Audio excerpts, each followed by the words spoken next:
Let's look through the backup options of Prana Breath. For that, we go to Options tab, Data. And here we can create backup and restore the data from the memory card and from Google Drive. So let's start.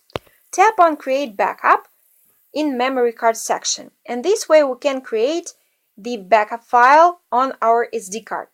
Even if we don't have an SD card on our device, the backup file will be created anyway. It will be created on emulated SD card that is actually physically your device memory. And also I'd like to point out, if you create the backup file, the previous one will be rewritten. And here is the path to this file. And also we can restore the data from the memory card in just one click, like this. The very same story is with Google Drive.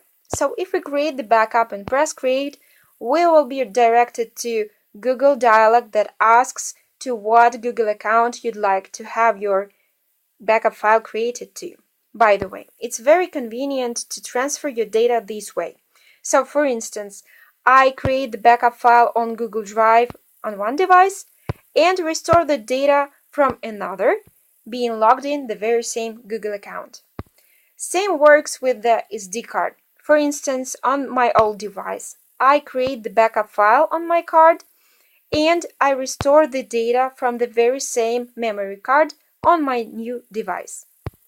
Alright, later your data, always be safe.